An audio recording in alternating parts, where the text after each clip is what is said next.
means that Germany win Group A in style. We're welcoming Mario Melchiot in to talk more about what we've seen today. I will be starting with you, though, Ali. That's a lot more convincing from Germany tonight.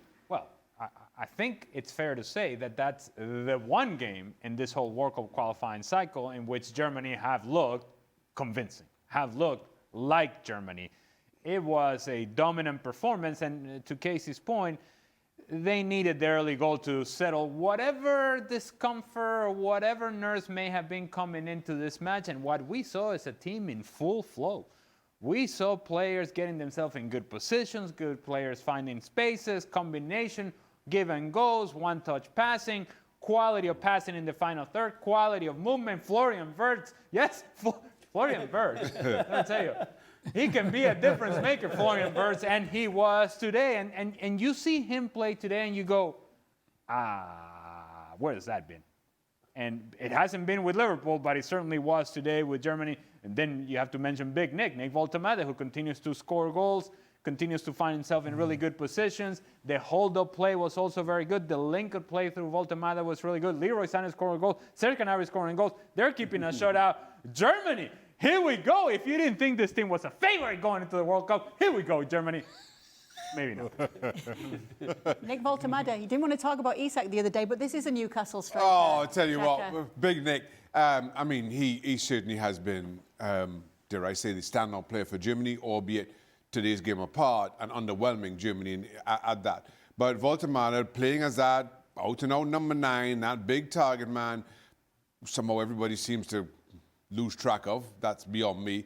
But in and around the box, give him time, give him space, he finds the back of the net. And that first goal was desperately needed for Germany. And while, yes, you look back on the results and 6-0 and it's easy, and in fact it was, keep in mind how poor Germany had been coming into this. Keep in mind that the fans have not really taken it to this side. Their performances, you're at home, all to play for on the back of a very disappointing result of a few days ago. That early goal just settles things down and allows Germany to take this game by the scruff of the neck.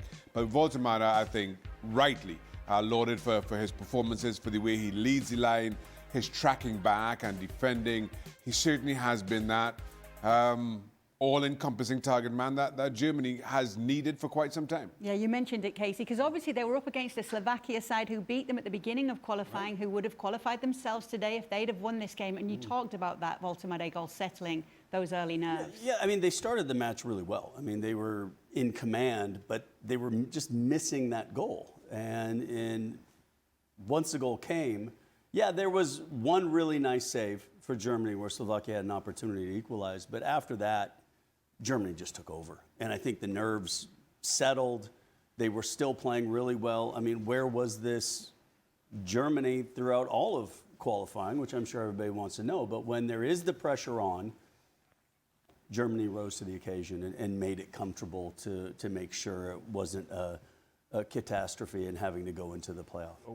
Where has this been from Germany? We don't even have to talk about where has this been in the previous games ahead of the matches that they just played. Where was this against Luxembourg? Yeah. Right. Yeah, right. You don't have to go all that far to find a disappointing performance from Germany. And everywhere you look, it's kind of performances that you go, bro, this team is no good. When we talk about the high standards that you expect from Germany.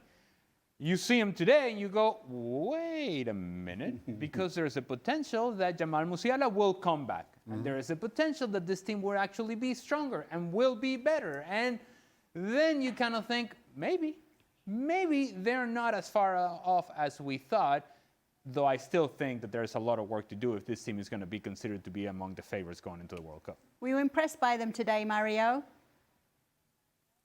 Yeah.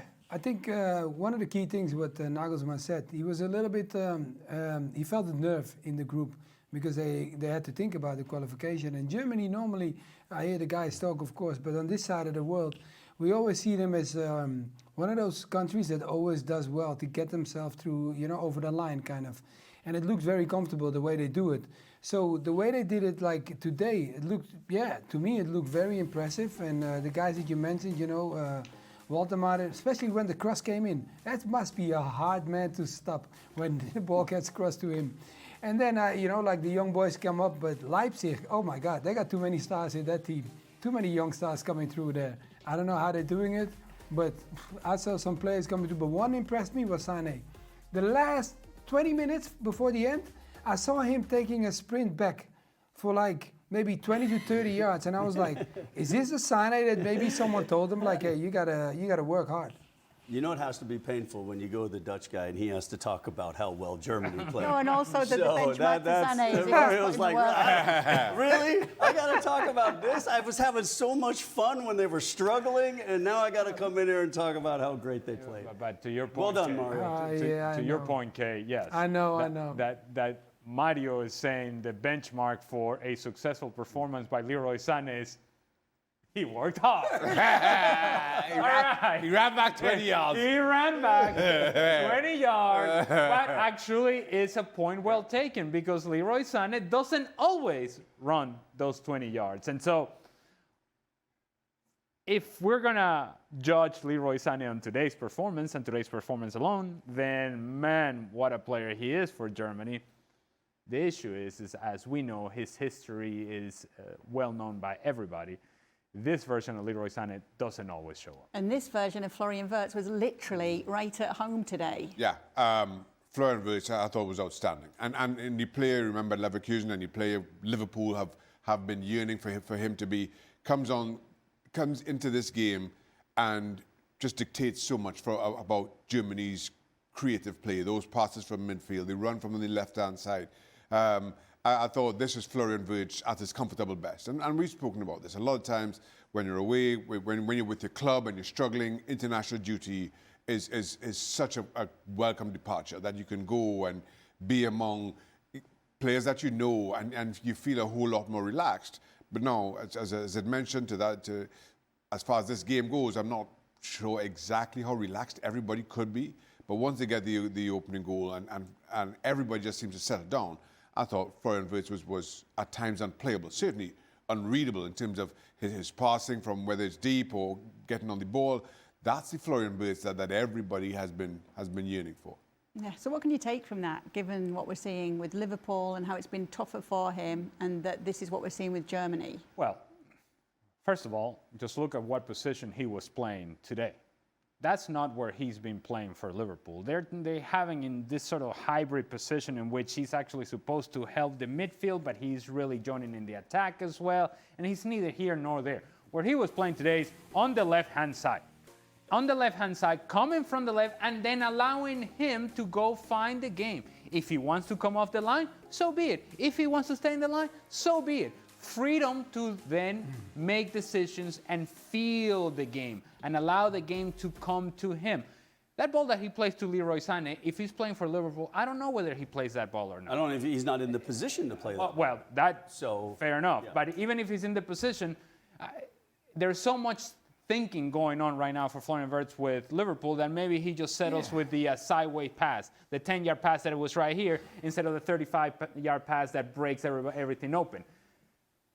You see Florian Wirtz today, and he's just skipping around the field, and it's just like he's playing a game at a completely different level than everybody else, but he is enjoying himself as if he were in the backyard. That's not the feeling that we get from him when he's playing with Liverpool. A whole lot more tension built up in his performances with Liverpool than what we saw today with Germany in a game that they needed to win in order to go to the World Cup.